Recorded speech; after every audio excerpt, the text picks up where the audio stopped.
పెద్దపల్లి జిల్లాలో చెక్ డ్యాంను పేల్చేందుకు దుండగులు యత్నించారు. పెద్దపల్లి మండలం కొత్తపల్లి భోజన్నపేట గ్రామాల మధ్య హుస్సేన్ మియావాగుపై ఉన్న చెక్ డ్యాం అర్ధరాత్రి గుర్తు తెలియని వ్యక్తులు జిలెటిన్ స్టిక్స్ తో పేల్చేందుకు యత్నించారు. అయితే అర్ధరాత్రి పూట చెక్ డ్యాం వద్ద ఉన్నవారిని పొలం వద్ద ఉన్న రైతులు గమనించి వెంబడించడంతో 11 జిల్టన్ స్టిక్స్ వెబ్రేటర్ మిషన్ వదిలేసి పారిపోయారు దుండగులు. పోలీసులకు సమాచారం అందించడంతో సంఘటన స్థలానికి చేరుకున్న పోలీసులు 11 జిల్టన్ స్టిక్స్ ను వైబ్రేటర్ మిషన్ ను స్వాధీనం చేసుకుని దర్యాప్తు చేపట్టారు.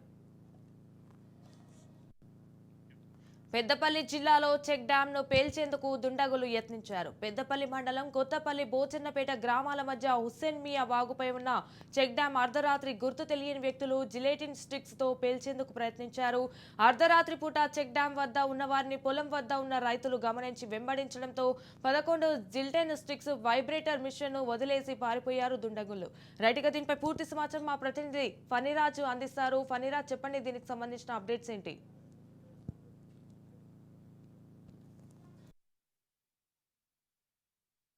గత కొంతకాలంగా జిలిటిన్ స్టిక్స్ వాడకం అనేది తగ్గిందని చెప్పవచ్చు. దీనిపై పూర్తిగా పోలీసుల నిఘా ఉండడంతో వీటిని అసాంఘిక కార్యకలాపాలకు వినియోగించడం తగ్గింది. కానీ నిన్న రాత్రి ఈ కొత్తపల్లి భోజనాపేట గ్రామాల మధ్య ఉన్నటువంటి ఈ హుస్సేన్ మియా వాగు ఏదైతే ఉందో ఇందులో వాటర్ రిజర్వ్ అయి ఉన్నాయి. అయితే గత కొంతకాలంగా దీనికి సంబంధించినటువంటి వాటర్ ని పూర్తిగా ఎగువ ప్రాంతంలో ఉన్నటువంటి గ్రామాల రైతులు మాత్రమే వాడుతున్నారని, దీంతో కొందరు దిగువ ప్రాంతాలకు చెందినటువంటి చెందినటువంటి కొందరు గుర్తులేని వ్యక్తులు నిన్న రాత్రి ఈ జిలెటిన్ స్టిక్స్ తో పాటు అది పేల్చడానికి దాదాపుగా 11 వరకు కూడా రంధ్రాలు ఏర్పాటు చేసి అందులో జిలెటిన్ స్టిక్స్ ని పెట్టి పేల్చడానికి ప్రయత్నించారు. అయితే రాత్రిపూట అక్కడ పనిచేస్తున్నటువంటి రైతులు కొంతమంది ఈ విషయం గమనించి స్పాట్ కి చేరుకోవడంతో వారు ఏర్పాటు చేసుకున్నటువంటి ఈ ప్రయత్నం విఫలమైంది. ఏదైతే జిలెటిన్ స్టిక్స్ కి ఒక వైబ్రేటింగ్ మిషన్ ఏదైతే ఉంటుందో దానికి అటాచ్ చేసి డ్యామ్ ని పేల్చడానికి ప్రయత్నించారు.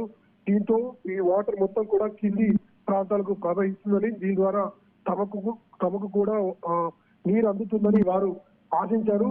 ఈ దుండగులు చేసినటువంటి ఈ పనితో ఒక్కసారిగా కూడా పోలీసులు అప్రమత్తమయ్యారు. ఫిర్యాదు చేసినటువంటి ఈ గ్రామాల రైతుల ఫిర్యాదు స్వీకరించి ఎవరు ఈ పనికి పాల్పడ్డారనే విషయాన్ని వీరు శోధిస్తున్నారు. నిజానికి అందులో కొందరు గుర్తించినట్టుగా తెలుస్తోంది.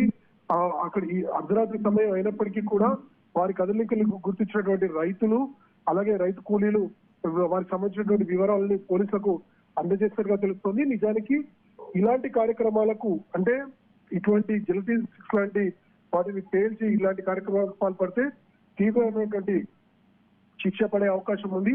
ఇంతకాలం పాటు ఇటువంటి వివాదాలు కొనసాగలేదు. కానీ ఎప్పుడైతే పార్టీల మధ్య వైరం, అంటే గ్రామాల మధ్య ఉన్నటువంటి ఈ వైరం ఏదైతే ఉందో పార్టీల మధ్య వైరంగా మారుతున్నటువంటి నేపథ్యంలో ఈ సంఘటన జరగడం కలకలం రేపింది. Sanjana, thank you for